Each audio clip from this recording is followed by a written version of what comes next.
It's 10 a.m. So let's go ahead and start. I want to welcome everybody. Thank you so much for joining us today on our webinar to discuss current and upcoming programs for business grant opportunities and loan opportunities from NJEDA, and also to discuss some upcoming programs from the Feliciano Center for Entrepreneurship and Innovation at Montclair State University. I'd like to welcome first our panelists and thank them for being here. Today we have Carla Morrison, who's a small business liaison from the New Jersey Economic Development Authority. Hi, Carla. Thank you for joining us. We also have Liz Rich, who's the acting director for Feliciano Center for Entrepreneurship and Innovation at Montclair State University. Liz is also a board member of Montclair Center BID and sits on our executive committee. And also joining her, we've got Valeria Aloe, who is the Director of Strategic Planning, also at Feliciano Center for Entrepreneurship and Innovation at Montclair State University. So thank you both as well for joining us today. So some great opportunities here coming up from both these wonderful organizations. We are very, very happy to be able to partner with both of them and offer this not only to our members, but also the entire small business community of Montclair. Thank you so much for joining us. We have over 217 people registered today, which is phenomenal. So there will be recordings of this available afterwards too, so you can pass this on to some of your small business colleagues as well if they ended up missing it. Again, this is some great opportunities that are available both right now and upcoming. So I want to not take much time at all and just kind of get right to it here. First up, we're going to have Carla Morrison from NJEDA talking about their grant and loan opportunities. And just a quick word here before we start. Carla will be taking some time to talk about each grant. And then after she talks about each grant, we're going to give a little bit of time to have some question and answer session related to each grant that she goes ahead and presents. So for those of you who are here as attendees, please feel free to use the question and answer box. I will be moderating the question answer section here while Carla is presenting, and I'll go ahead and field her some questions after she goes ahead and does her presentation for each grant. So she's going to present about the grant, then we're going to do some questions. She's going to present about another grant, then we're going to do some questions. So I hope everybody understands how it works. She'll also do her best to answer some questions after the fact if we miss any. And then we'll move on to the Feliciano Center presentation as well. So without further ado, Carla, would you mind telling us all about the wonderful opportunities over at EDA? Absolutely. Good morning, everyone. As Jason said, I'm Carla Morrison, and I've been here at NJEDA since May 20. And if you can see my screen, just give me the heads up. Great. All right. So I'm grateful to be here this morning. I am a former entrepreneur. I used to have a Subway restaurant and a preschool. So I say that to say that I can definitely relate to every entrepreneur out there, especially when it comes to financing, funding, needing those things to thrive in your business. So I'm grateful for the opportunity to work here and marry my background in finance and entrepreneurship to be able to tell you what we have at NJEDA, because it is important to get this capital to help your businesses. And so here at EDA, of course, we are here and we're just trying to help businesses grow stronger and have a stronger New Jersey. And so with the pandemic in the last 2 years, almost 2 years we're going on, we've had the opportunity to grant many businesses, over 92,000 businesses with awards, and well above 667 million at this point from when this slideshow was even made up. So we have been able to help a lot of businesses, and we're just going to continue to do that because our goal is to invest in people, invest in communities, and make New Jersey the state of innovation and making our government work better for us, for you. So we're looking at supporting job creation, investing in innovation. We're providing relief for Main Street businesses and helping underserved communities and implementing anti-corruption and oversight reforms. And so what I'm going to talk to you this morning is about our Main Street Recovery Program. And that is where $100 million was appropriated for several products within New Jersey for the small businesses of New Jersey. And those programs consist of grants to small businesses, loans to small businesses, and resources for lenders where we go directly and give funds to lenders to lend to you in turn. So what we started with is our two initial products are a small business lease grant, which launched on October 20th. And then we have a small business improvement grant, which launches in 2 days. I think that is Thursday, February 10th. So we're very excited about that. And I'm going to talk to you about our micro business loan that will be coming possibly in the spring. But this morning, first, I'm going to talk to you about the small business lease grant. We'll do a question and answer, as Jason said. Then we'll talk about the small business improvement grant and then the micro business loan.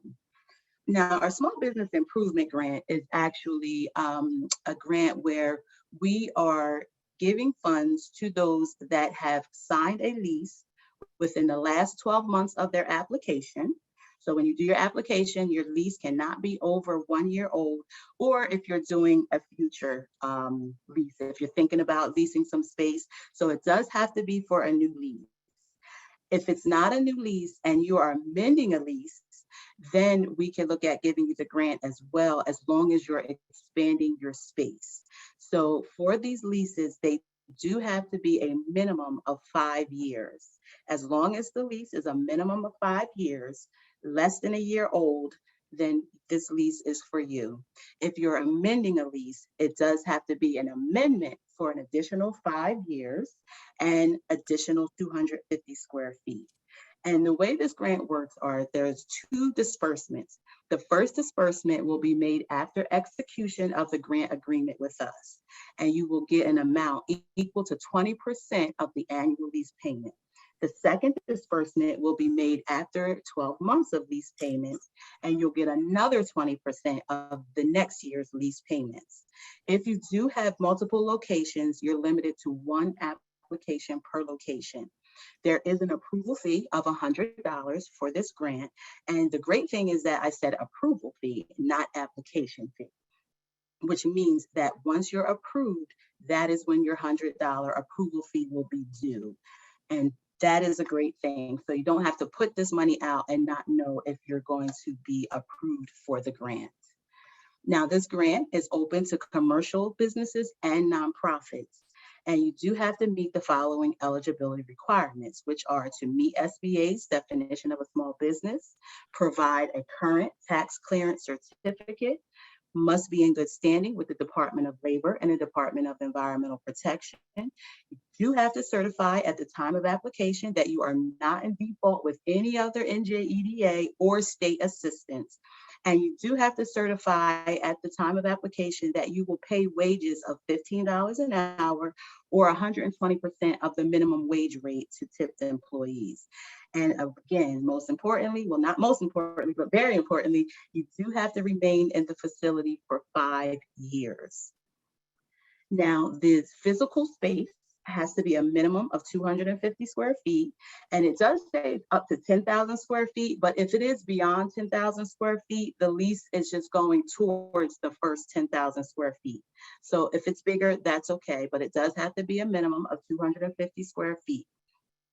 It must be a new lease again, or an amendment of an existing lease where you're adding at least 250 square feet.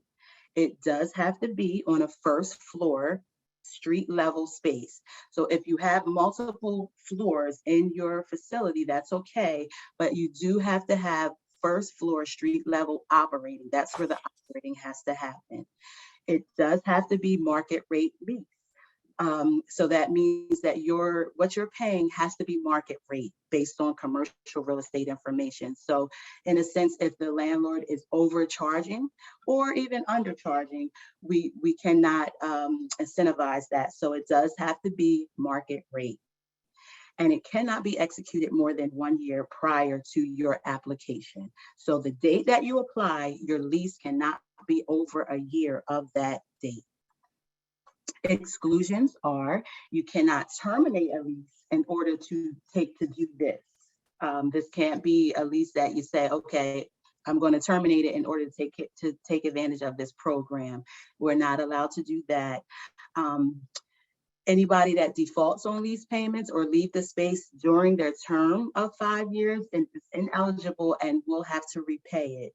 High-tech and business incubator members and non-for-profit facilities are not eligible for the independent lease incentives. However, the operators of the incubators are eligible. The landlord cannot have ownership interest in the tenant. And the tenant would need to get certification from the landlord that they are current on their lease payments and everything is up to date, because there will be a landlord certification thing that it has to be done and signed by the landlord. So that is our lease grant. I just want to see if there was something I was forgetting. I felt like something came to my head. The tax clearance certificate. So you will have to provide a tax clearance certificate. However, on our website, and I'm going to put the link directly to each program, and you'll find that we have a checklist on there and we have instructions on how to get those things that you will need in order to get this grant. So a tax clearance certificate, for example, there are specific instructions. There's a link on how you can go and get your tax clearance certificate. So I just wanted to let you know that, and I'm open for some questions for that. All right, looks like we have a few hands raised amongst our participants. So I want to go ahead and just let them know quickly too. There's a question and answer forum that's going. It's there's a little icon that says Q&A by it that's in the bottom panel of your Zoom screen. So if you could go ahead and ask your question in there, that would be very helpful.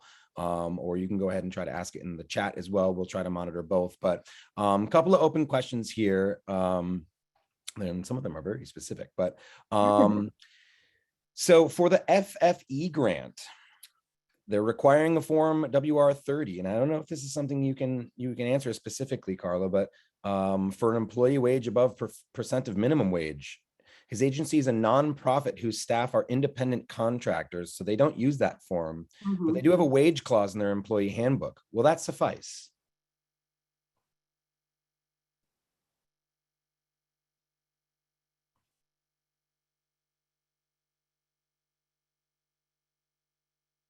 All righty. All right. Can we get some clap emojis or? All right.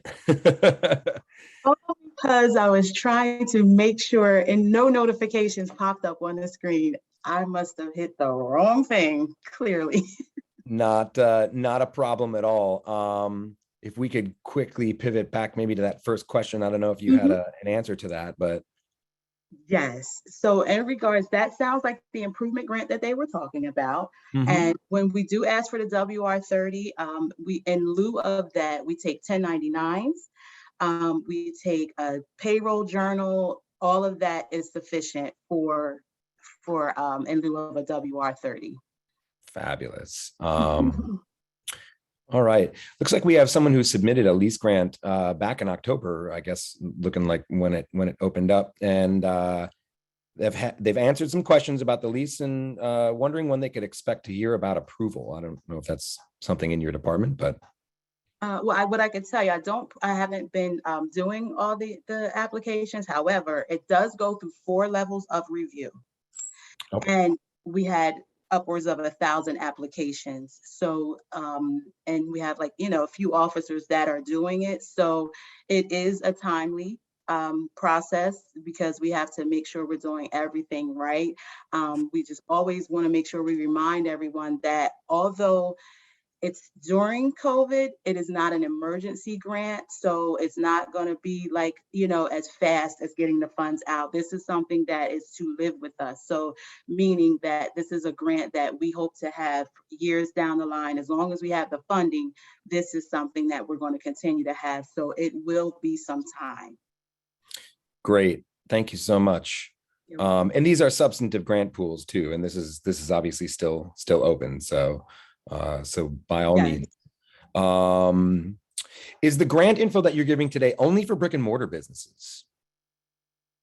In regard, no, everything, well, you'll see that it's, it can be home-based spaces. Now, the lease grant is brick and mortar because it's only a grant that you're getting for space that you're leasing out. But the improvement grant, that will be for home-based businesses as well, as well as the micro business loan. If you've renegotiated your lease to extend it, does that count as terminating an old lease? No, if it's an amendment, and that language does have to be in the lease, it has to be amended for another 5 years, as well as the additional space. So the additional 250 square feet minimum, it is a requirement for any amended leases. Thank you. For a small business, these seem somewhat complex to apply for. Does NJEDA have staff who can help with the application process? Well, what we've done, I'm not sure if you had the opportunity to actually begin applying, but there was a lot of time and a lot of effort placed to make it an easy application. So the feedback we've gotten is that people have been able to get through without a problem. It's something that they did over and over. They even had employees test it. So, to see, okay, what's this like? Can you get through it? So again, I'm not sure if you've had the opportunity to actually go ahead and apply, but you'll see when you do apply that it has been very user friendly. And there is a number that you can call, like if you have a hiccup and there's someone there answering the phone or, answering emails, but you should find that it's not difficult. Certainly significantly easier than they have been in the past. Yep, that was the whole goal of the program. And that's why you might find that sometimes the improvement grant might be, taking a little longer than people want, or even the micro business loan. But a lot of time and effort goes into making changes and making it very user friendly. And like even this lease grant alone is so much better than the former, so much easier. And so a lot of effort goes into making sure that happens. Okay, looks like we got time for maybe one more question here. Is the lease program the same as the SBL's EAGP through the NJRA? I'm not sure if you know that. No, it is a lot separate. of acronym there, but it is separate. It is separate. Okay, great. All right, we're gonna have to move on to your next grant, please. Make sure we keep it on time here. And just to let everyone know, even though there's maybe still outstanding questions, after I'm finished, I'm going to put the link, and everything that I'm saying is available on our website in the link. So it'll be, it won't be a bad thing. So in regards to our improvement grant, that is a $15 million appropriation. So with that one, this is where we're able to reimburse 50% of a project cost. So the minimum this projects or combined projects have to be in order to apply for the grant is $5,000. As long as you reach that 5,000 mark, then you can apply for this. And what we're doing is giving back 50% of the project costs. Now with this one, it is a limit of 1 grant per EIN. So if you have multiple locations, only that 1 EIN can apply for this grant. And with this one, this is for furniture, fixtures, and equipment, and it's for interior and exterior renovations to the business. Again, as I said, this one you actually can apply for a home-based business as well as commercial space. The approval fee is the same as the other one. It's a $100 approval fee. And again, the business must meet SBA's definition of a small business, rent or own and operate from a facility that as a commercial business, and provide a tax clearance again, certify at the time of application that you're not in default. The same wage requirements apply to this one. And as I said, as far as home-based businesses, you can receive reimbursement for your furniture, fixtures, and equipment as well, as long as it's only related to the commercial and the business side of things. So this cannot be used for any residential improvements or things of that nature. The project again has to be 5,000, and if it's over 50,000, it is subject to green building standards for lighting and mechanical work. You do have to get certification from the landlord that you are allowed to do the work that you're going to be doing. You are going to be responsible for the zoning and building permits. The work has to have been completed after March 9th, 2020. So that is the requirement. As long as it's been done after March 9th, 2020, then you're fine. What you've done can be applicable to this grant. My suggestion is that any and all work that you want to get done, to do it all and then apply for the grant, because you can only apply one time. So you want to do all of your projects, as long as they at least equal 5,000, then you can apply for this and get reimbursed back up to back 50% of what you put out. And the only thing is that it can't be any more than 2 years of your application. So it can't be done 2 years, more than 2 years of your application. Affirmative action will take place, and it is subject to affirmative action if the contractor has more than 4 employees. And you do have to commit to remaining in the facility for at least 5 years. You have to commit to the wage requirements for 5 years. If the grant is less than $25,000, then you have to remain in the facility for the 2 years after the grant agreement. And if it's over 25,000, then you have to remain in that facility for at least 4 years. And again, it's just something that I would just highly suggest that you do all of your projects and then come for the grant. The things that we'll need in order to qualify you are invoices, cancel checks, bank statements. That's what we'll use as proof of the work that you're looking to get reimbursed for. And another thing to remember is that, again, this is a reimbursement. So this is not funding that you get prior to the projects. We're going to be reimbursing you with a grant for those things that you've done in regards to furniture, fixtures, and equipment. So I can go ahead and answer some questions for that one. You're muted, Jason. Yeah, I think there's actually some really important questions in here.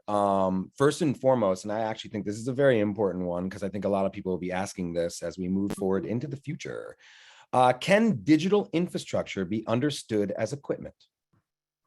So the equipment does qualify. Software does not. Software does not. Okay. And then I guess a second follow-up on that then too is network wiring to extend internet and server access to the second floor and security system installation considered equipment? Yes, because that's going to be equipment, but the software that is involved in it is not eligible, but for the equipment it is. Okay, great. Thank you. Thank you very much. You're welcome. We did have a question that came in actually on the last bit that I think was maybe important to get to too, which was if somebody already has like an SBA EIDL loan, are they not eligible for these grants? No, you're eligible. As long as everything is in good standing, you're fine. Yeah. Okay. And even for this, I'll say for if you can do the lease grant and you can do the improvement grant and you can do the micro business loan. So none of these disqualified. There's no loan out there that disqualifies you from this one, as long as it's in good standing. Got it. Someone's saying here, what if my business has no employees, either at all, or if they use freelancers, contractors, or contractors in other counties? That's fine. So either the contracting information you can submit in place of the WR-30, and what most people have done is put that in a letter and submit that in place of their WR-30, because some people are just operating by themselves, so that has been fine. It just needs to be made clear. Okay.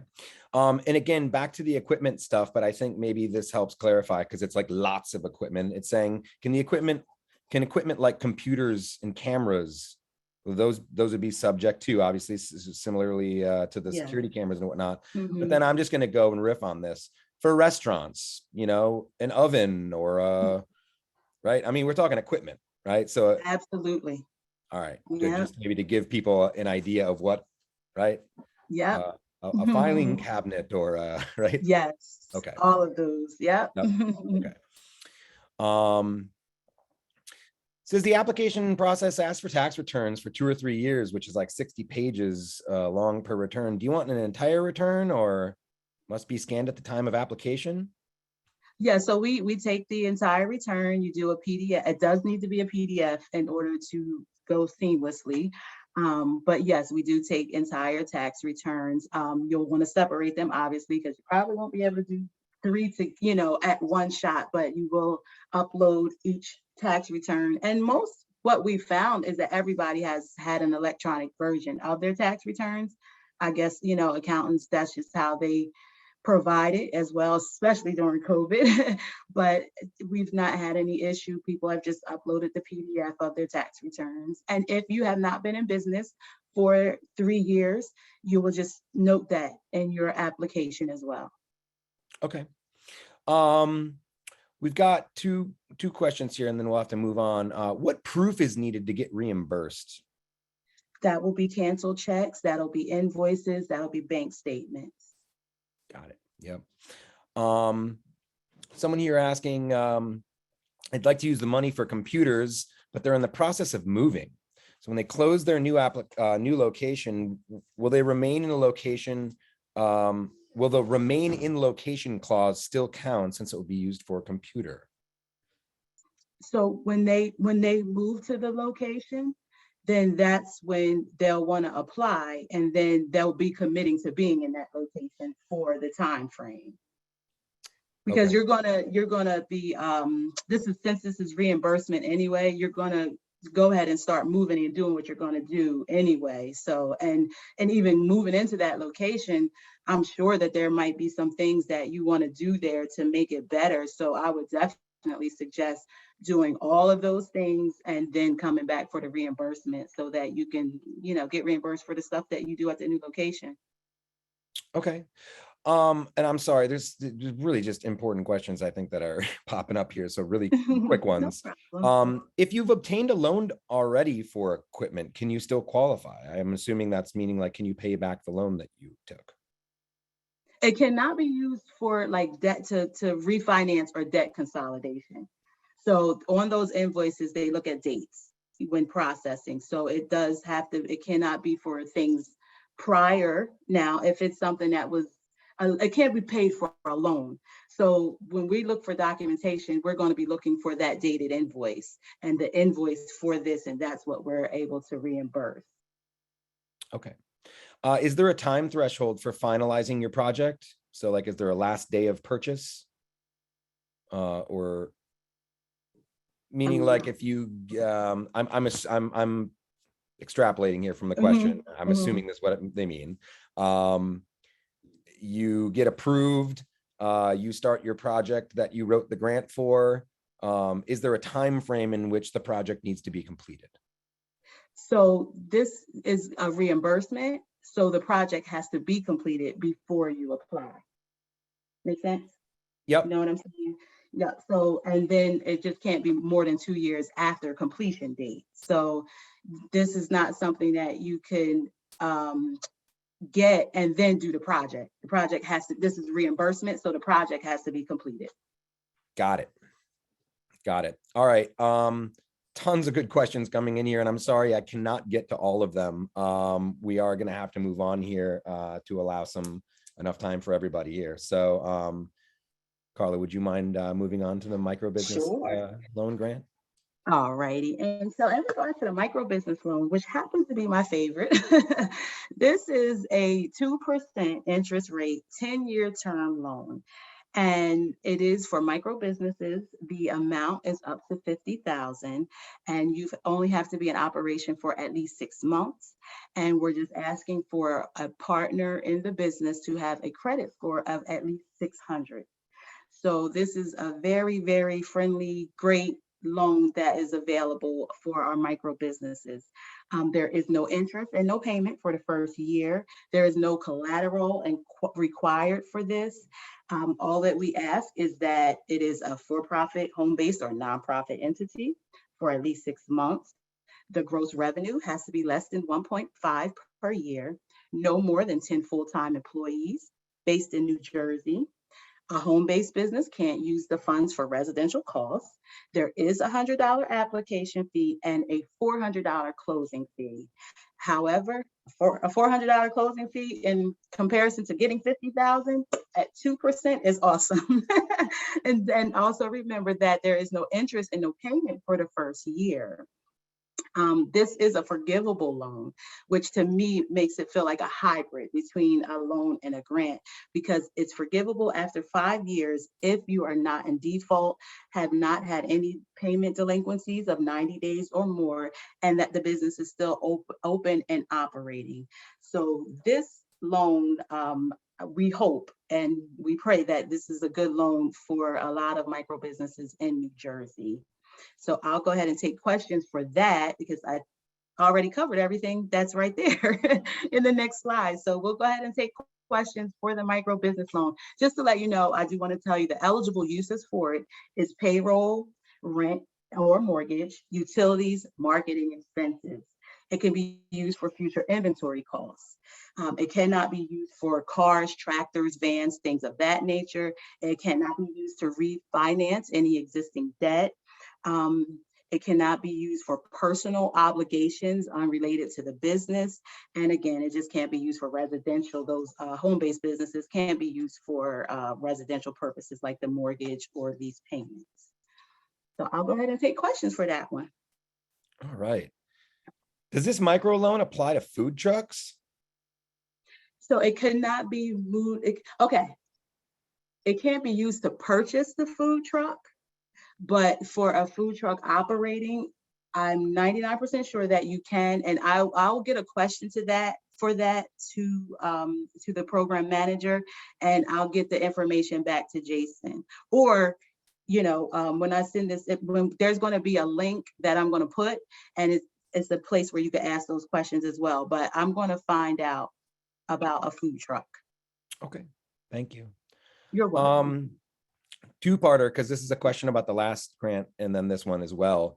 The last grant, the application is available tomorrow, did you say, or Thursday? The 10th, the improvement grant, Yep. it will launch at 10 a.m. on the 10th. Okay, and then the lease grant is accepting applications right now. Right now, yes. And then the micro business loan grant, do we have a projected date for that as well? We have don't. Someone saying hand clap for this loan. When can we apply? I know. Sometimes I'm just like afraid to put it out because we don't have a date for it, because we're like it was a series of 3. And so we got the micro business loan out in October. This one is February. So I'm thinking it's going to be around spring, and to give a realistic expectation, because we are still having to process the ones that have come before it. Okay. Says, thank you for sharing this wealth of information. I started a home-based life coaching business 4 months ago, but have yet to make any money. Does my business qualify for any funding? A few examples would be renting space or purchasing a computer or a laptop, website, marketing materials, etc. So in looking at that, so we spoke about a lease grant, right? So that's something that you could take advantage of as far as the lease grant. That's going to help with getting space, right? In regards to the improvement grant, once you go into that space, you are going to need the capital to buy the things that you're going to need, but you can apply and get reimbursed for 50% of those things that you do to improve the space that you go into. And then if you've been in operation for at least 6 months, you have the micro business loan we just talked about to use as well. So all of them can kind of, everything we've discussed can kind of work in your favor. All right. Can a micro business loan be used to pay for offshore contractors? For payroll. So yes, it should be, yes, because that is going to be a payroll thing. So you'll just have to present the payroll information, and then that's what we'll use as proof of payment for that. Can any of these programs be used for legal cannabis businesses? The cannabis business has not been excluded from these programs. So that would be a yes, I suppose. Right, yeah. Cool. Someone wants to confirm that the interest rate doesn't accrue the first year, or is it indeed accruing? You just don't need to make a payment for the first year. There's no interest or payments. So For the it's not first year. ruined. Yep. And just for the former question, really quick, the only businesses that are excluded from them are what they consider sin businesses. So that's just like the pornography, stuff like that, whatever you can't do in church. That's what they say. So yeah, I just want to make sure that you knew that. Okay. And do you know any specifics yet about payment schedules? Like which percentages due monthly, that kind of thing? Or is it still a little a ways from the Yeah, application phase on a that? little ways from it. Okay. Let's see, what else do we have here? So for the microloan, if payments are due for a year, but forgiveness is 5 years out, do we have to make payments on it before it's eligible to be forgiven? How does that work exactly? So I'm not completely sure of the question, but so the payments and interest are not applicable for the first year. There's going to be an additional 4 years that payments will be expected. And if the everything has been in good standing for that entire 5 years, then it can be forgiven. So hopefully that answers the question. And that would be like the next 5 years of payments will be forgiven, or Yes, the remainder. the Yep. remainder of the grant, or the Mhm. remainder of the loan Oh, turns into a grant. yes. Got it. Got it. That looks like it's about the end of the question. Maybe I'll jump over here to we've got about 2 or 3 more minutes here before we'll need to move on. See if we've got any more questions in our chat box here. Do you have any grants for early stage startups or for manufacturing and R&D? So this grant that the micro business loan is about the earliest of startups, like even that I've even seen, even outside of EDA. So the 6 months, that's probably a good start, if you will. Like that's the closest that we have that to going ahead and giving funds out for a business in such an early stage. Okay.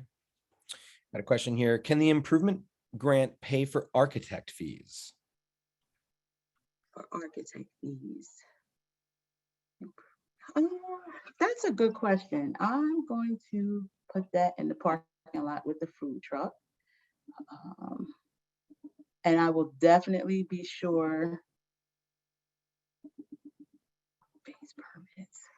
I'll be while there, when the next presenters go, I'm going to look back and look into some information, and I'm going to see if I can get the answers before the end of the call. So Okay. for architecture fees, that's a good question. I'll double check for that. Great. Do you have any idea about what a turnaround time for the micro business loan would be? We've seemed to ask that question quite a lot here. Yeah, I'm going to give I'm going to under promise and hopefully over deliver. It will take time. It will. So I would prefer that everyone looks at it like icing on a cake. So it is a grant. It is a low interest loan. I would not make a move dependent on it because it will take time. And from what I've seen in the past, because of the number of people that we have processing, because just like everywhere else, there's just not 1,000 people processing these, it can take months.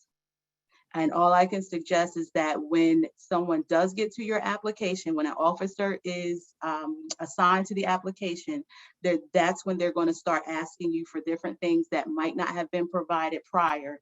And you'll just want to get that stuff back to them. They do give you time, but they are also working on like 50 other applications because remember, we're getting thousands. So that officer is working on a lot of applications. So when they reach out to you, I just highly suggest that you just get what they need. You'll have a back and forth. You'll have their email address and you guys can discuss everything. They can answer questions, but just have the stuff ready. And again, in the link that I'm going to give you, the checklist is going to be right there for everything you're going to need. Have that stuff ready, get it back to them, and that's going to make it a lot more seamless for you. So that's something I just highly suggest, but I do have to let you know this will take time. It will take time. Great. Thank you very much. I'm going to You're ask you welcome. one last question here. Let's see, what's a good one? Okay, how about this one? Would the grants or the forgivable portion of the micro loan, are they considered taxable? So like, will you have to put it on your tax return? You will probably get a, I'm not remember, I don't know what the form is, but the forms that you get when you do get a grant or you do get money, that is something that you will get that. Yes. Awesome. And just so you know, I know that was the last one. I'm going to put the link. And like I said, it is so detailed, so many instructions. So if your question didn't get answered right now, the link that I'm going to provide, I promise you, is going to answer a lot of questions. Great. Thank you so much, Carla. And I want to encourage you, if you've got a minute to roll through some of and thank you so much to everyone who's participating in this. It's kind of overwhelming. There's like 50 questions and plus like in this thing, like we've got a really active group here today, which is awesome. So if you have a second to roll through some of these questions that we didn't get to, that would be awesome. Yep. But thank you so much, Carla, for joining us today. This is a pleasure. These are great programs that EDA's got rolling right now. So thank you for joining us and telling our Montclair businesses all about the programs that you guys got going right now. My pleasure. I'll get to them right now. Great, thank you. Next up, I would like to once again introduce Liz Rich and Valeria Aloe, acting director and director of strategic planning at the, let's see if I can do it again, Feliciano Center for Entrepreneurship and Innovation at Montclair State University. Been really great to work with the two of you here at Montclair Center BID. I guess it's just been awesome to have a really collaborative partnership with MSU and start just getting some programs just like workshopping right away and getting stuff off the ground. So again, I don't want to take too much time. I want to give you guys all the time that you need here. I know you got a deck to go through as well. So if you can tell some of our participants here about some of the upcoming programs that you guys are going to be offering at Feliciano Center. And then I guess in conjunction with us, just keeping noted to all the participants who are on here as well. I guess what's a little different from, well, obviously the programs that are going to be at Feliciano Center are open to all the small businesses from Montclair State University. Some of the offerings, though, that will be coming from the Montclair Center BID with a partnership will be available to our members and members of the Montclair Center BID only, like meaning our businesses. So obviously, keep that in mind to the people who are viewing. But then if you want to, get involved with what's going on at Feliciano Center as well, please feel free to hit either Liz or Valeria up as well. So again, without further ado, please let us I'm know. going to share my screen. Yeah. Please Are you okay? do. Okay. All right. So can you see this? Okay, great. So so as Jason said, my name is Liz Rich, and I'm the acting director of the Feliciano Center for Entrepreneurship and Innovation at Montclair State University. I'm also a member of the Montclair Center BID board. So today I'm going to be speaking sort of on behalf of both of those entities and as representative. But Jason, if I misspeak or anything isn't clear as it relates to the BID, please interrupt and let me know. And I'm also joined by my friend and coworker, Valeria Aloe. She is the Director of Strategic Planning at the Feliciano Center for Entrepreneurship and Innovation. She's also an entrepreneur herself. She's the founder of Alpha Quest, and she has recently published her first book, Uncolonized Latinas. So Valeria is a rock star in her own right. So we just first of all want to thank everybody for having us here today. We really appreciate it. And just kind of to give you a little bit of background on the Feliciano Center, I know that Councilman Bob Russo, mentioned it in the chat. We really are, we are housed on campus at Montclair State University, but we really are trying to make a thoughtful, concerted effort to build better bridges into the township and into our surrounding communities, whether that's Montclair, Patterson, Clifton, that is really our intention and why we are here today. So we want to be a great resource for small businesses in our community. So we really like to describe ourselves as a diverse experiential community that provides creative and critical thinking skills to help current and future entrepreneurs as they expand their mindset and, you know, through hands-on education, very practical tools, and, you know, really curated assistance and mentorship. So we want to be that sounding board, and we are currently curating a great list of subject matter experts that we can really rely upon to give great advice and guidance to entrepreneurs and small business owners in our community. So that's who we are. And, you know, before I get started talking about what we have on the horizon, what's happening? Sorry, I'm not able to. Oh, there we go. Okay, sorry. As before I get started talking about what we have on the horizon, I just, you know, really want to be mindful of the situation and where we are right now, and, you know, why we're here. I think it goes without saying that we're all sort of beyond our breaking point at this point. I think this group probably more so than most. So I know that the ongoing isolation and stress and financial burden is really something that we're all feeling. And, you know, I think if we can collectively talk about it and brainstorm it and work together to, you know, move forward in a positive direction, I think that that's our intention. And we just really want to be seen as a resource for you all. You know, surveys have been sent out, discussions have been had, but it's kind of like, okay, well, what's next? What are we actually doing? So this is meant to be sort of that next step of like, here are some tangible things that we are offering in the community that you guys can take advantage of. So we're sharing some great resources that we have at the Feliciano Center, also some great resources available to bid members through the Montclair Center bid. And these things are going to change and evolve and grow based on the feedback that you guys are giving us, right? So please don't be shy, share your thoughts, share your ideas with us. And we are more than happy to, you know, try to bring some of this to the marketplace and to you guys. So first off, to talk about Montclair State and what we have going on, we're really excited about a program that we're launching in April called Ignite Entrepreneurs at MSU. This is going to be available to both community members and students on campus. So I'm going to let Valeria talk a little bit about this really great opportunity. Thank you, Liz. And I will take a minute. I will be mindful of everybody's time, but what I want to say is that Montclair State University is very intentional about reaching out into the community and becoming a resource. We have a new president, Dr. Coppell, who, you know, one of the pillars that he's establishing for us all strategically is to become a key member of the community. So we did lots of online surveys and focus groups with some of you. And what we heard is that what you need is not only, you know, to tap into that knowledge that the university has and the tools, but also to receive the one-on-one guidance to answer your specific questions, depending on where your business is and your most pressing needs. And also to have that community where you can partner with each other, learn from each other, tap into the student community for internships. So there is a great collaboration that, you know, we're putting together in our center so that it becomes a good resource for you.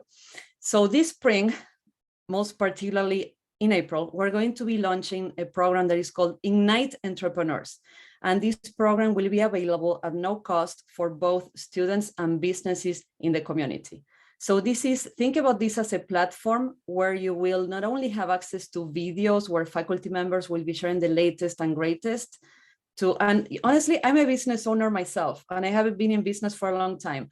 And some of these videos are helping me fine tune my strategy, my business, how to tap into the market in a better way, how to make sure the pillars of my business are in place for me to not only survive COVID, but to pivot and to grow. And also think about this as a platform with experts in finances, accounting, digital marketing, strategy, legal, anything, operations, anything you need that you can have that one-on-one meeting with them to get any of your needs or questions answered.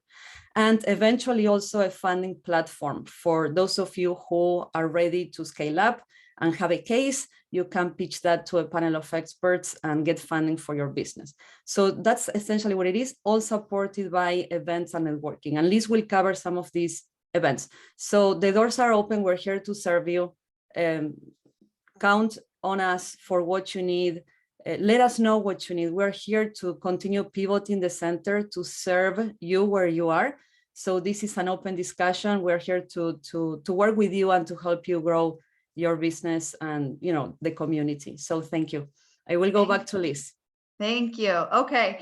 So, in addition to what we're doing at the Feliciano Center, the bid also has some great opportunities coming up, both networking, personal development, opportunities coming up through their programming for bid members, through their relationship with the Montclair Public Library and their adult school partnership. They have some great programming, also some personal development workshops and small business networking events that we'll talk about. And then together, we were really trying to, like we said, collaborate on some great things. So we have some small business peer discussion groups that we're going to roll out as a resource for you all, plus some other networking and pop-up opportunities, both on campus and in the township. So specifically, here's what we have coming for the next couple months. So on March 3rd, we will be having a discussion with MSU Professor Kiba Gabriela Nelson about getting out of your financial comfort zone. I think something that we all tend to do, right? Personally or in business, we kind of get into this financial comfort zone, and it's like, how do we get out of that? How do we think about that? And rethink how we're doing, what our habits are and how we're thinking about our finances. So as part of this, we would love for you to drop some comments in the chat around what type of financial assistance you are looking for right now, beyond funding, right? We just talked about funding, but what are some tips, tricks, advice, things that you need to know about funding that will help you get out of that comfort zone, whether it's building better habits, streamlining processes, rethinking your payroll, whatever it is, please drop some comments in the chat and we will definitely help use that to help inform our programming. We would also love to hear from you how you would like to engage with this type of programming, whether it's virtually, would you like to do in person, is middle of the day lunchtime better, or after hours, you know, late or in the evening better? Let us know so that, again, it can help us inform programming moving forward. So if you are interested in registering for this, please email us at entrepreneurs@montclair.edu. And then moving on, March 14th for bid members only, the bid will be having a vision board workshop with Gwinnera Curry. Again, mapping out your personal goals, your personal growth, what you'd like to see in the future, both for your business and personally. So really just a great way to visualize your plan moving forward. And then in addition to that, in March and April, the bid has some great self-care wellness classes available to bid members. A meditation class on March 28th, and then a mindfulness class coming up on April 4th. So definitely reach out if you're a bid member and you're interested in getting more information on those. We're very excited. In conjunction working with the bid, we're excited to host on April 19th an entrepreneurship fair at Montclair State University. So this is going to be open to the community. We would love for folks to come, visit the fair, but also if you're interested in popping up, please reach out to us. We are looking for businesses to actually have a presence at this entrepreneurship fair. I know, we've heard from many people that it's really hard to get an audience with these students. So this is, I think, a way for us to open it up and, get an audience with the students and have some of that interaction. So if you are interested in visiting or participating, please reach out to us at entrepreneurs@montclair.edu. And then further moving into the spring, in April and May, the bid has some great social media and digital classes available for their members. April 25th, they will be conducting a class around how to build social media reels on Instagram and just how to more effectively tell a story through social media. And then May 16th, they have a class on how to use Google for your small business. We're also super excited with the bid. For bid members, we will be having, I don't know, Jason, if we have a date specifically for this yet, but we will be doing a meet and greet, a great networking opportunity for bid members and bid board members and others to come together and network with one another. It's been years since we've networked with one another. So I think we're all really excited to just get out there and to talk and discuss issues that are affecting all of us, but also to just have some fun. So That is date TBD for now, but hopefully happening in the spring. It'll be taking, I can announce it. It'll be taking place March 31st. Awesome. Yes, at 7 p.m. at the Vanguard Theater. So exciting. Great. Cannot wait. About that. Okay. Thank Liz, you. Liz, Yes. there's a question if you need to be in Montclair to be part of the MSU program. The No. answer is no. Anybody is welcome. All are welcome. All are welcome. Thank you, Valeria. Open doors. And then another exciting thing we're going to be rolling out in the spring, and Jason and I need to really like talk more about the framework for this and timing, but I'm hoping sooner rather than later rolling out what we're calling small business peer discussion groups. So we really want to create a safe place and space for you all to come together and just talk, right? No agenda, no presentation. It's just, let's share some of the stories or the struggles or what have you around specific topics so that we can just all come together in community and really start to work through some of the issues that you all are dealing with, whether it's stress related, financial, whatever. And, we would love to get your feedback on what topics you would love to chat about with your peers, and we can build more programming and structure around that. So please reach out to us at entrepreneurs@montclair.edu to let us know what you would like to talk about amongst your peers, and we'll start developing that forum for you. And then also in spring, we will be launching or rolling out a workshop around social media for the 40 and overs. And I can say that because I am 40 and over. And about how to really thrive in this TikTok age. I know Valeria and I were talking about it. It's like, for some of us using TikTok, like we want to use it because the viewership's there and the audience is there, but we feel foolish because we're like, are we like pointing at banner? Like, how do you use TikTok? We don't want to dance. We don't want to have to dance. We want to, have some dignity, but we know we need to be there. So it's like, there has to be sort of a fine balance there and striking that balance. So we're going to have a gentleman come in and talk to us about some strategies we can use to really maximize TikTok, but also retain our dignity. So we're very excited about that. And that's it. I mean, we really, these are a few things that are coming up, but like I said, these are going to continue to morph and, take shape. And we are super open to creating programming that's going to help you all and be beneficial and impactful for you all. So please reach out to us. Valeria and I, we really mean it. Like, we want to hear from you. So please reach out to us at entrepreneurs@montclair.edu. And if you are a bid member, you know that Anne Marie and Jackie are always there for you with any questions and information. So if you do have questions, information, please reach out to them as well. And I don't know should we take are there any questions in the chat, Valeria? Yeah. Some comments about the needs. I see financial needs and also discounted bookkeeping services, also stress management and self-care. I haven't heard anything about hybrid or in person. I'm not sure if anybody has any feedback on that. We're really open to do whatever works for you.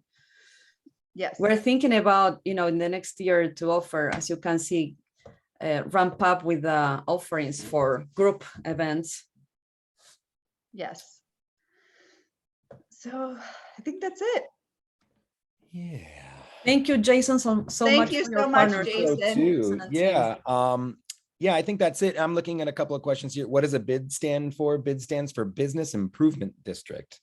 And it looks like Anne Marie is answering a question here, or it just got answered about how to become a BID member. Being a BID member is actually by virtue of being within the boundary of the Business Improvement District. And I guess for more information on that, we can reach out to the office and have a discussion offline. But a BID member must hold a commercial lease and must be within the Business Improvement District to be eligible to be a member. But again, thank you to MSU and Carla and NJEDA, because I think this partnership allows us to sort of expand and to be able to have offered this to all of the businesses in Montclair.